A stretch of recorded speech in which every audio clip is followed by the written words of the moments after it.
पालघरमधील 6,500 विद्यार्थ्यांचे शैक्षणिक नुकसान टळले. कंत्राटी शिक्षकांना पगार देण्यासाठी पैसे नसल्याने 57 माध्यमिक शाळांमधील 9वी आणि 10वीचे वर्ग बंद करण्याचा निर्णय पालघर जिल्हा परिषदेने घेतला होता. याबाबतचे वृत्त दैनिक सामनामध्ये प्रसिद्ध होताच प्रशासनाची पळापळ झाली असून जिल्हा परिषदेने आज तडकाफडकी हा निर्णय मागे घेतला. दैनिक सामनाच्या दणक्यामुळे पालघरमधील 6,500 विद्यार्थ्यांचे शैक्षणिक नुकसान टळले असून पालकांनी सुटकेचा निश्वास सोडला आहे. पुढील शैक्षणिक वर्षापासून जिल्हा परिषदेच्या शाळांमधील 9वी 10वीचे वर्ग नेहमीप्रमाणे सुरू राहणार आहे. दुर्गम भागातील विद्यार्थ्यांचा वणवण आता थांबणार आहे.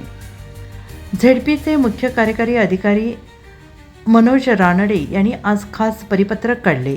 9वी 10वीचे वर्ग पुन्हा सुरू ठेवण्याबाबत पालघर, डहाणू, विक्रमगड, वाडा, तलासरी, जव्हार, मोखाडा, वसई येथील पंचायत समितीमधील गटशिक्षण अधिकारी हे परिपत्रक पाठवून स्पष्ट निर्देश दिले. पालघर जिल्ह्यातील माध्यमिक शाळांमधील 6,500 विद्यार्थी सध्या शिकत असून कंत्राटी कामगार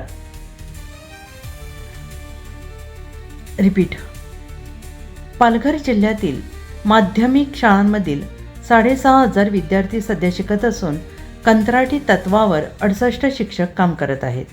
या शिक्षकांना सेस फंडाद्वारे जिल्हा परिषदेमार्फत दर महिन्याला 8,000 रुपये एवढे मानधन दिले जात होते.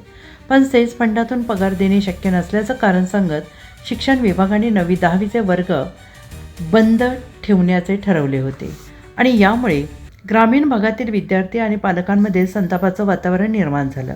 दैनिक सामनाने याबाबतचे वृत्त आज प्रसिद्ध करताच जिल्हा परिषदेचे मुख्य कार्यकारी अधिकारी मनोज रानडे यांनी त्याची त्वरित दखल घेतली. तसेच 9वी 10वीचे वर्ग बंद करण्याचा निर्णय मागे घेतला.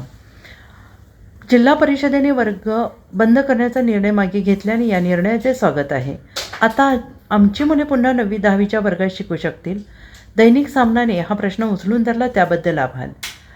जिल्हा परिषदेच्या शाळांमधील 9वी 10वीचे वर्ग कायम राहणार असल्याने मुलांची वणवण आता थांबणार आहे. तसेच विद्यार्थ्यांसह स्थानिक कंत्राटी शिक्षकांना दिलासा मिळणार आहे.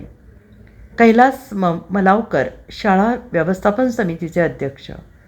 9वी आणि 10वीचे वर्ग बंद करण्याचा निर्णय जाहीर केल्यानंतर विद्यार्थी पालकांमध्ये भीतीचे वातावरण निर्माण झाले होते. पुढील शैक्षणिक वर्षापासून या विद्यार्थ्यांना कोणत्या शाळेत घालायचे या चिंतेने त्यांना ग्रासले होते. आता हा निर्णयच मागे घेतल्याने मोठा दिलासा मिळतो आहे. डहाणू तालुका प्रतिनिधी निलेश तांडेकर.